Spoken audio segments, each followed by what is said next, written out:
تحسین عباسی اور آپ دیکھ رہے ہیں میرا یوٹیوب چینل۔ ناظرین، آج کے ولاگ میں سب سے پہلے ذکر کروں گا بانی متحدہ الطاف حسین صاحب کی اہم اور مختصر پریس کانفرنس، جس میں انہوں نے 2014 سے جو ان کے خلاف سازشیں کی گئی تھی پراپرٹی کیس کے حوالے سے اور متحدہ قومی موومنٹ پر قبضے کے حوالے سے، انہوں نے جو اہم انکشافات کیے ہیں ان کی میں کچھ تفصیلات سے آگاہ کروں گا۔ اس کے بعد پھر میں آپ کو یہ بھی بتاؤں گا کہ اس مرکزی اس جو مقدمہ تھا، اس میں مرکزی کردار کن لوگوں کا تھا، اور پھر وہ لوگ آج کن حالات سے گزر رہے ہیں، اور آخر میں آپ کو بتاؤں گا کہ پراپرٹی مقدمے میں کامیابی کے بعد آج پورے دنیا میں متحدہ قومی موومنٹ کے کارکنان نے یوم تشکر منایا، اور پھر آخر میں بتاؤں گا پریا کماری کے لیے جو گزشتہ روز احتجاج ہوا 3 تلوار پر، اس کی بھی آپ کو تفصیلات سے آگاہ کروں گا۔ تو سب سے پہلے میں بتاؤں گا کہ بانی متحدہ الطاف حسین صاحب نے جو 2 روز قبل ایک اہم پریس کانفرنس کی تھی، اہم بھی تھی اور مختصر بھی تھی، اس میں انہوں نے بتایا تھا کہ احمد انور، انیس ایڈوکیٹ، رضا ہارون اور سرفراز مرچنٹ نے 2014 سے پراپرٹی کے حوالے سے جو لندن میں پراپرٹیز تھیں ان کے خلاف سازشوں کا آغاز کیا تھا، اور پھر متحدہ قومی موومنٹ پر قبضہ کرنے کی بھی ان کی جو پلاننگ تھی وہ 2014 سے شروع ہوتی ہے۔ انہوں نے ان چاروں کا نام لیا کہ یہ چاروں لوگ ان سازشوں میں پوری طرح سے شامل حال تھے، اور پھر انہوں نے بیرسٹر فروخ نسیم جو عمران خان کی کیبنٹ میں لا منسٹر تھے، ان کے متعلق بھی انہوں نے کہا کہ وہ اس سازش میں جو تھے وہ مین کردار تھے، اور انہوں نے عمران خان کو اس وقت راضی کیا، کس طرح سے ان کو اس مقدمے پر مائل کیا، اور پھر میرے خلاف جو ہے پوری طرح سے سازش کی گئی، اور ایک نئے قانون کے تحت ایک نیا قانون بنایا گیا پارٹی پر قبضہ کرنے کے لیے، پھر مجھے گرفتار کرانے کی بھی کوشش کی گئی لندن میں۔ تو یہ تمام مراحل سے گزرنے کے باوجود بھی انہوں نے کہا کہ اللہ تعالیٰ نے ہمیں سرخرو کیا ہے۔ تو ان کا یہ کہنا تھا کہ اس مقدمے میں جو کامیابی ہمیں نصیب ہوئی وہ تمام شہداؤں کے ورثہ کی، ان کے لواحقین کی دعائیں، پوری قوم کی دعائیں ہمارے ساتھ ساتھ ہیں، لیکن اس کے ساتھ ساتھ اوورسیز پاکستانیوں نے جس طرح سے انہوں نے کہا کہ میری مالی مدد کی ہے، اور اوورسیز میں جو پاکستانی قیام پذیر ہیں، خاص طور پر اردو بولنے والوں نے جو کردار ادا کیا، اپنی کمپنیوں سے ایڈوانس لے کر، ادھار لے کر میری مالی مدد کی ہے، تو میں ان کا شکر گزار ہوں، اور وہ ہمیشہ یاد رکھے جائیں گے۔ الطاف حسین صاحب کا کہنا تھا کہ اس وقت موجودہ حالات میں ہماری تحریک جو ہے وہ مسلسل مالی بحران کا شکار ہے، ہم مقدمہ نہیں لڑ سکتے تھے، اتنی لمبی فیسیں ادا نہیں کر سکتے تھے اگر اوورسیز پاکستانی ہمارا ساتھ نہ دیتے۔ تو انہوں نے سب سے پہلے ان کا شکریہ ادا کیا۔ ان کا یہ بھی کہنا تھا کہ تمام کارکنان نوافل ادا کریں، اور پھر ان کا یہ بھی کہنا تھا کہ تمام جو کارکنان ہیں وہ شہداؤں کی قبروں پر حاضری دیں اور ان کے لیے دعائیں کریں۔ تو الطاف حسین صاحب نے بہت سے انکشافات کیے جو براہ راست لوگوں نے ضرور پریس کانفرنس میں سنے ہوں گے، لیکن آج میں جو اس کے بعد جو گزشتہ روز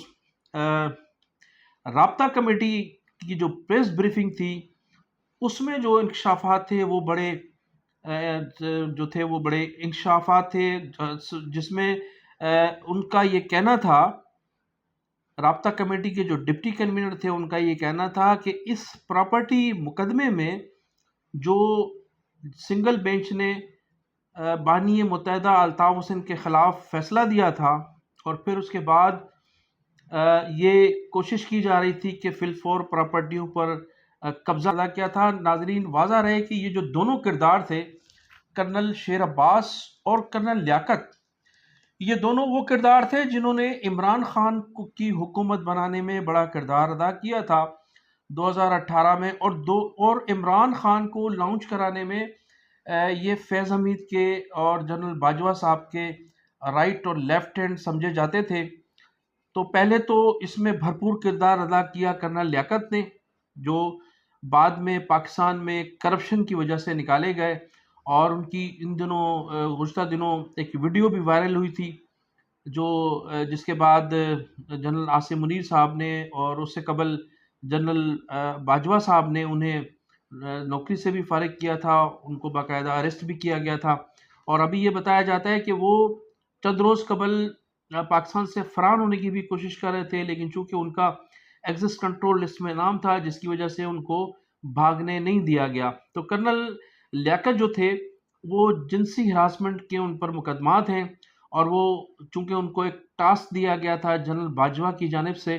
کہ عمران خان کو لانچ کرنا ہے 2018 کے انتخابات میں، تو عموماً جو خواتین کی مخصوص نشستیں تھیں ان میں وہ خواتین کو مخصوص نشستوں کے کا حوالہ دیتے تھے، اور ان کے ذریعے وہ خواتین کے ساتھ جو تھے وہ جنسی ہراسمنٹ میں ملوث رہے۔ تو انہیں جنرل عاصم منیر صاحب نے کہ وہ اس وقت ریڈار پر ہیں، چونکہ عاصم منیر صاحب کی اس وقت جو فوج میں اصلاحات کا عمل جاری ہے، جس میں انہوں نے کرپٹ لوگوں کو فوج سے نکالنا ہے، اور ان لوگوں کو جو ہے وہ بعض گرفتاریاں بھی ہوئی ہیں، بعض لوگوں کے خلاف مقدمات بھی درج ہوئے ہیں، اور بعض لوگوں کو سویلین جو ہے وہ مقدمات میں سزائیں بھی دی گئی ہیں ان فوجی افسران کو۔ تو کرنل لیاقت جو ہیں اس وقت ایکسس کنٹرول لسٹ کی وجہ سے ملک سے فرار ہونے میں کامیاب نہیں ہو سکے۔ تو پہلا ٹاسک جو تھا وہ کرنل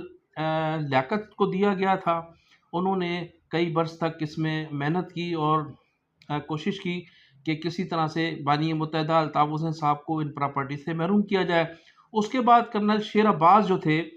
ان کو یہ ٹاسک دیا گیا تھا، وہ بھی عمران خان کی حکومت کو لانچ کرانے میں ان کا بھی بڑا اہم کردار تھا، وہ بھی ناکام ہوئے۔ پھر چند دنوں کے لیے کرنل حسین صاحب بھی جو تھے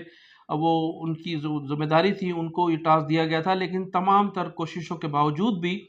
اچھا اس کے متعلق میں آپ کو ناظرین بتاتا چلوں کہ یہ جو کردار تھے ان کرداروں نے متحدہ قومی موومنٹ بہادر آباد کے لوگوں سے کراچی میں ملاقاتیں کی، اور ان کو پوری طرح سے تیار کیا کہ تمام اخراجات وہ خود برداشت کریں گے، آپ صرف اس مقدمے میں فریق بنے۔ لہٰذا یہی ہوا کہ امین الحق صاحب کو اس مقدمے میں فریق بنایا گیا، اور تمام اخراجات، کورٹ کی فیسیں اور تمام جو اخراجات تھے وہ کرنل شیر عباس اور کرنل لیاقت کی جانب سے ادا کیے گئے تھے۔ تو پوری طرح سے ان لوگوں کو فریق بنایا گیا تھا متحدہ قومی موومنٹ بہادر آباد کو، اور تمام اخراجات جو تھے ان دو کرنلز کی جانب سے کیے گئے تھے، لیکن تمام تر سازشوں کے باوجود بھی متحدہ قومی موومنٹ بہادر آباد جو ہے وہ اپنی اس میں ان کو ناکامی کا سامنا کرنا پڑا، اور الطاف حسین صاحب کو اللہ تعالیٰ نے اس میں سرخرو کیا۔ تو اس سلسلے میں بانی متحدہ الطاف حسین صاحب کا کہنا ہے کہ وہ تمام حربے استعمال کیے گئے جو ماضی میں ہمارے خلاف استعمال کیے جاتے رہے، اور کوشش یہ کی گئی کہ جس طرح سے متحدہ قومی موومنٹ کو ٹکڑوں میں تقسیم کرنے کی کوشش کی گئی، اسی طرح سے ان پراپرٹیوں پر بھی کسی طرح سے قبضہ کیا جائے۔ یہ بھی کہا جاتا ہے کہ ان پراپرٹی کے حوالے سے بہادر آباد کے لوگوں کو لالچ دی گئی تھی، اور ان کو کہا گیا تھا کہ یہ پراپرٹی تمام ان لوگوں میں تقسیم کر دی جائے گی جو متحدہ قومی موومنٹ بہادر آباد کی جن کے پاس لیڈرشپ موجود ہے۔ تو بانی متحدہ الطاف حسین صاحب کا بھی ان لوگوں کے متعلق انہوں نے انکشاف کیا، پہلی مرتبہ جو 4 شخصیات تھیں پراپرٹی کے حوالے سے، اور پھر یہ جو ڈپٹی کنوینر تھے متحدہ قومی موومنٹ کے جناب ہارون رضا صاحب، بعد متحدہ قومی موومنٹ نے پورے دنیا میں جہاں جہاں بھی ان کے کارکنان ہمدرد موجود ہیں تمام لوگوں نے آج یوم تشکر منایا، اور شہداؤں کی قبروں پر فاتح خوانی بھی کی، مختلف جگہوں پر مٹھائیاں بھی تقسیم کی گئیں، کیک بھی کاٹے گئے۔ تو یہ الطاف حسین صاحب نے گزشتہ پریس کانفرنس میں کہا تھا کہ وہ محرم الحرام کے احترام میں ابھی کوئی جشن نہیں منائیں گے، لیکن محرم الحرام کے بعد عاشورہ کے بعد جو ہے وہ جشن منایا جائے گا۔ تو آج جس جگہ پر بھی جہاں جہاں متحدہ قومی موومنٹ کے کارکنان تھے انہوں نے اپنی لندن پراپرٹی مقدمے میں کامیابی کی خوشی میں جشن بھی منایا، یوم تشکر بھی منایا، اور نوافل بھی ادا کیے۔ اب میں ذکر کروں گا ناظرین، پریا کماری ہمارے سندھ کی ایک بچی ہے جو گزشتہ 3 سال قبل اغوا کی گئی تھی، سکھر ضلع سکھر میں سے ایک علاقے سے، اور وہ 10 محرم کا دن تھا جب وہ سبیل پر اپنے والد کے ساتھ بیٹھی ہوئی سبیل پر لوگوں کو پانی پلا رہی تھی، تو اس وقت اس کو اغوا کر لیا گیا تھا۔ گزشتہ 3 سالوں سے وہ بچی لاپتہ ہے، اور حکومت کی جانب سے بار بار لواحقین کو تسلیاں دی جا رہی ہیں۔ پورے سندھ میں اس سلسلے میں احتجاج ہو چکا ہے۔ گزشتہ روز اس کی والدہ نے کراچی کے کلفٹن کے علاقے 3 تلواروں پر احتجاج کیا تھا، اور احتجاج اس قدر بڑا تھا، تقریباً ہزاروں لوگ، سول سوسائٹی کے لوگ اس احتجاج میں شامل تھے۔ اس احتجاج میں مطالبہ کیا جا رہا تھا کہ پریا کماری کو آزاد کیا جائے۔ پریا کماری کے لیے ان کے جو والدین ہیں، انہوں نے بتایا جاتا ہے کہ مبینہ طور پر نشاندہی بھی کی ہے کہ ان کی بیٹی کن لوگوں کے پاس موجود ہے۔ وہ بااثر لوگ ہیں، طاقتور لوگ ہیں، جو انہیں آزاد نہیں کر رہے ہیں۔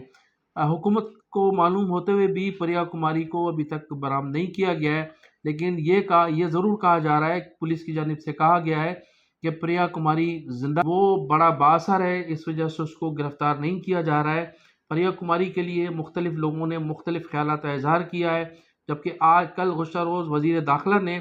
پریا کماری کے لواحقین سے اس وقت احتجاج میں ملاقات کی تھی، اور پھر ان کے لواحقین کو ایک بنگلے میں لے جایا گیا تھا، اور پھر وہاں جا کر بتایا جاتا ہے کہ انہیں تھریٹ کیا گیا ہے، اور اس سے کہا گیا ہے، ان کے بعد پریا کماری کے والدین کو کہا گیا ہے کہ وہ اس پر سیاست نہ کریں۔ اگر اس پر ان کی اسی طرح سے سیاست جاری رہی تو پھر پریا کماری کبھی آزاد نہیں ہو سکے گی، لہٰذا خاموشی اختیار کریں اور چند سالوں تک انتظار کریں، اس کو جلد جو ہے بازیاب کرا لیا جائے گا۔ لیکن حکومت کی جانب سے کوئی ڈیٹ نہیں دی گئی ہے، کوئی تاریخ نہیں دی گئی ہے، اور اس پریا کماری کی وجہ سے پاکستان کا امیج، سندھ کا امیج، سندھ حکومت کا امیج، سندھ پولیس کا امیج بری طرح سے متاثر ہو رہا ہے، اس لیے کہ اقلیت سے تعلق رکھنے والی پریا کماری کا اغوا، پھر مسلسل 3 سال سے ان کے لواحقین کا احتجاج کی وجہ سے پورے سندھ میں، ایک تو پورا سندھ سراپا احتجاج بنا ہوا ہے اس پریا کماری کی آزادی کے لیے سندھ حکومت کے خلاف، لیکن اس کے باوجود بھی سندھ حکومت جو ہے خاموش تماشائی بنی ہوئی۔ لیکن افسوس کا مقام یہ ہے کہ 28 فروری 2024 کے انتخابات میں بھی تمام ہندو برادری نے پاکستان پیپلز پارٹی کو ووٹ دیے تھے اور اس کو بھرپور سپورٹ کیا تھا، لیکن اس کے باوجود بھی پریا کماری کی جو بازیابی ہے وہ تاحال نہیں ہو سکی۔ سیاسی اور سماجی حلقوں میں اور سوشل جو لوگ ہیں ان میں بڑا جو ہے وہ غم و غصہ پایا جاتا ہے۔ 3 تلوار پر ہونے والا جو احتجاج تھا، وہ بتایا جاتا ہے کہ اس احتجاج کو دیکھتے ہوئے حکومت کو چاہیے کہ پریا کماری کو فی الفور بازیاب کرائیں۔ ہو سکتا ہے کہ اس کا دائرہ، اس احتجاج کا دائرہ پورے ملک میں بھی پھیل سکتا ہے، اور پورے ملک میں بھی اس سلسلے میں احتجاجی کال دی جا سکتی ہے۔ تو ناظرین، میں انہی الفاظ کے ساتھ آپ سے اجازت ہوں گا۔ آپ میرے چینل کو سبسکرائب بھی کیجیے گا، کمنٹ سیکشن میں جا کر اپنی قیمتی رائے کا اظہار